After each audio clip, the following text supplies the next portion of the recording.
행태라는 건 그냥 쉽게 생각하면 그 행동은 개인적 단위로 어떤 행동을 했다고 볼 수 있지만 그 행동들이 모인 여러 사람들의 그 양태, 행동의 양태. 그러니까 동일한 상황적 유사성이 있으면 사람들은 그렇게 행동할 것이다. 문피가 저는 훨씬 이해하기 쉽고 좋은데요? 전통적인 경제학에서는 전제를 놓고 하잖아요. 구성주의예요. 아, 이런 법칙으로 할 거다. 온전히 합리적이다. 행동주의 경제학은 사람들의 행태를 보니까 그렇지 않더라라는 거잖아요. 구성주의는 연역적 사고에 가까운 것 같고 그렇죠. 행태주의는 귀납적인 것 같고 사례로부터 쭉 추출해서 이러한 상황에서는 사람들이 이렇게 행동하더라. 거칠게 분류하면 그렇게 얘기할 수 있습니다. 책을 읽어보니까 이제 다니엘 카노먼 같은 경우는 합리적인 사람을 시스템 2로 얘기를 했고 그렇죠. 비합리적인 사람을 시스템 1으로 얘기를 했고요. 탈러 같은 경우는 이거를 이콘과 휴먼으로 구분을 했어요. 주류 경제학에서는 사람들이 IBM의 메인 컴퓨터 같은 객관적인 처리 용량을 가지고 있으며 간디와도 같은 꿋꿋한 의지를 갖고 있는 존재처럼 본다. 그거를 이콘이라고 표현을 했어요. 근데 그렇지 않다라고 얘기한 거잖아요. 휴먼이니까. 대부분 어떻게 동의하냐면 행동 경제학의 원년을 언제로 볼 거냐라고 하면 1979년으로 봐요. 에코노메트리카라는 저널에 카너먼 교수하고 에이모스 트벌스키 이 양반이 95년인가 96년에 죽었어요.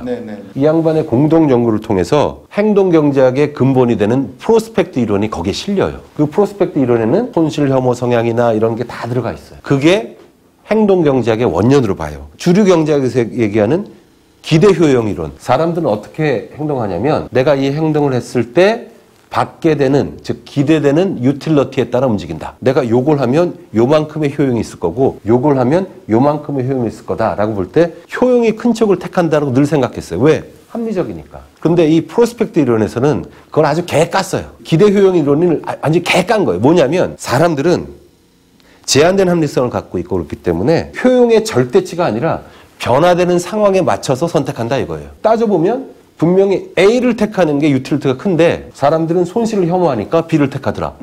이게 주류 경제학의 이론으로는 설명이 안 되네? 이걸 설명할 수 있는 거는 인지심리학이고 그걸 통해서 실험하고 그 자극이 어떻게 반응하고 그럼 주류 경제학으로 해결할 수 없는 부분을 이런 인지심리학의 바탕에 둔 인간에 대한 폭넓은 이해를 기초로 해서 경제학의 새로운 어떤 이야기거리를 만든다.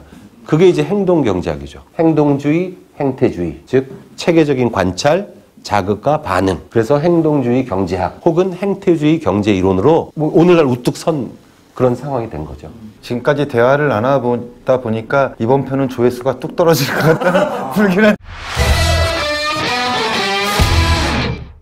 근데 우리는 뭐 공부를 하든 할 때 아는 것 같아요. 많이 들어보면. 행동경제학 그러면 다 들어본 것 같아요. 이해하는 바하고 사실 전혀 다르죠. 그렇죠. 행동경제학은 뭐지?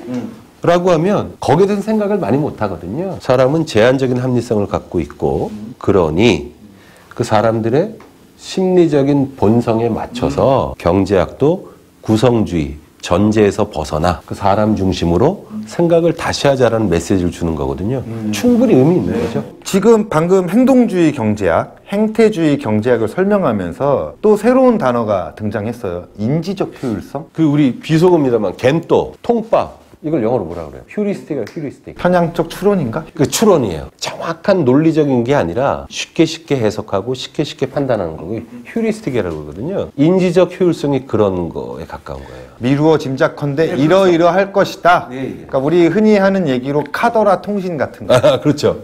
복잡한 걸 깊게 생각하는 걸 사람들이 싫어하는 게 이게 사람의 본성이다. 인지적 구두쇠. 숙고하고 싶지 않아. 예. 이게 사람들의 어떤 행동의 아주 기본으로 보는 거예요. 모든 행동 경제 이론은 사실은 이게 바탕이라고 볼 수 있거든요. 프레임 효과, 프레이밍, 소유 효과, 뭐 손실 혐오 성향 등등 이런 모든 게 인지적 효율성에서 출발한다고 보시면 돼요. 무식하게 얘기하면 뭐라고? 사람들은 깊게 생각하는 거를 천성적으로 싫어한다. 나네. 딱 나야. 그전 주류 경제학에서는 사람은 전제가 그거죠. 완전히 숙고해서 결정을 내릴 것이다. 합리적이고. 근데 지금은 그렇지 않아.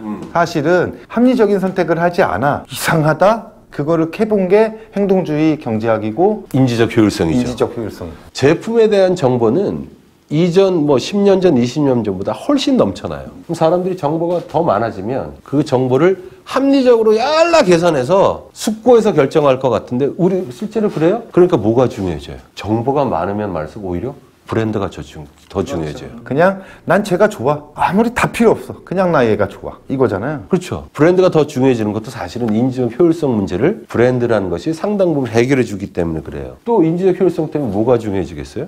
눈에 보이게 만드는 게 중요하죠. 시각화가 중요하죠. 좀 오래된 사례입니다만 오래된 사례 좋아하시지 않습니까? 늘 오래된 사례죠. 이전에 소련이 소련 모르는 사람 지금 되게 많을 텐데. 소련 아세요? 소련 때 말입니다. 옛날 얘기 좀 그만하세요. 미국과 소련의 미소 간의 대결 갈등이 아주 최고조에 이르렀을 때 유리 가가린 아시죠? 네. 우주인을 쏴버렸어요. 미국이 충격에 빠진 거죠. 그때 나사가 이런 걸 얘기해요. 우주과학 분야에서 세계 최고가 되겠다 얘기한 거예요. 명제는 우주과학 분야에서 최고가 되겠다. 되겠다 얘기했어요. 케네디 대통령 뭐라고 표현했어요? 내 임기 중에 달나라의 사람이 걷는 걸 보여드리겠습니다. 똑같은 얘기잖아요. 그런데 우주과학 분야에서 1위가 되겠다는 건 머릿속에 그림이 그려져요? 안 그려져요. 근데 달나라의 사람이 걷는 걸 보여주겠다는 바로 그림이 그려지죠. 그게 비주얼라이즈 힘이잖아요. 왜? 인지적 효율성에 딱 맞잖아요. 몇 년 전 얘기예요, 이것도. 강남역에 물 자판기가 설치가 됐어요.